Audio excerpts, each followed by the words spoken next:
4. O que é avaliado, então, na competência 4? Demonstrar conhecimento dos mecanismos linguísticos necessários para a construção da argumentação. Competência 4 é a nossa competência que se relaciona justamente com os nossos conectivos, a nossa costura, é a nossa coesão textual. Então, aqui nós temos novamente os 6 níveis, 0, 1, 2, 3, 4 e 5. O nível 0, que a gente quer fugir, né? Não articula as informações. A casa amarela da esquina é grande. Tá, informação. Beleza. Depois eu venho com a luz da casa é verde. Qual a situação ali? Qual a compreensão que eu vou ter se eu não tenho a ligação A com a ligação B, tá? Então, o texto ele precisa ser articulado. Por que eu disse que primeiro que a casa amarela da esquina é grande e depois eu digo que a luz de dentro é verde? Tem que ter uma ligação, então tem que ter um gancho entre uma coisa e outra. Esse gancho, essa costura entre uma informação e outra é o que a gente chama de coesão textual, tá bom? Então, vamos lá voltar para exatamente o que eles querem. Nível 1 também a gente quer fugir, articula as partes do texto de forma precária, a gente não quer nada de forma precária, a gente quer tudo muito bem feito, tudo perfeito. 2.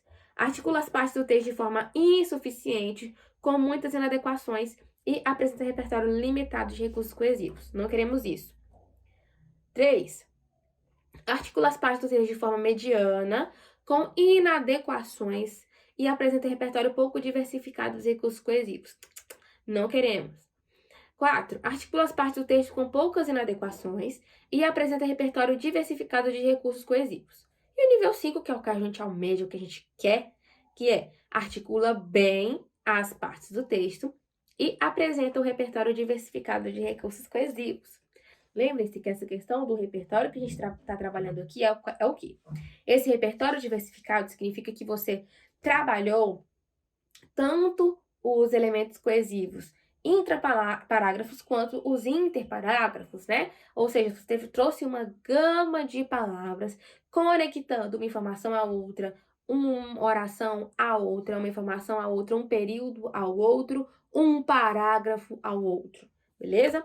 Então, na competência 4, por sua vez, em linhas gerais, devemos avaliar se o repertório de recursos coesivos é diversificado e se esses recursos são utilizados adequadamente. Conforme já é explicado, os elementos coesivos são marcadores explícitos que, se presentes no texto, são facilmente identificáveis e, quando empregados de forma precisa, devem contribuir para a organização e a compreensão das ideias apresentadas. Então, dentro dessa competência 4, devemos atentar a conectivos e a repetição de palavras, tá? Então, a gente vai observar os conectivos intraparágrafos, como está aparecendo aqui no slide pra gente, e os conectivos interparágrafos. O que é o conectivo intraparágrafo? O intraparágrafo, ele vai estar no meio do parágrafo, tá? Ele vai aparecer ali no meio do período, no meio de uma informação ou outra que eu vou apresentar dentro do parágrafo. Já os conectivos interparágrafos, eles vão aparecer ali dentro do início, tá? Início de cada parágrafo. Professor, então eu posso colocar um conectivo a cada parágrafo? Sim. A introdução, ela não te exige esse acrescentar iniciar com conectivo, tá? Mas ali o teu segundo parágrafo de desenvolvimento, né, que é o segundo parágrafo de desenvolvimento e o terceiro parágrafo de desenvolvimento, ele já vai começar a dar essa exigida. Então, é aqui que a gente entra com o início da nossa coesão.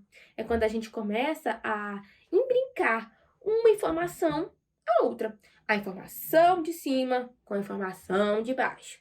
Então, ó, PS, no parágrafo de introdução, não há necessidade de ser iniciado com conectivo.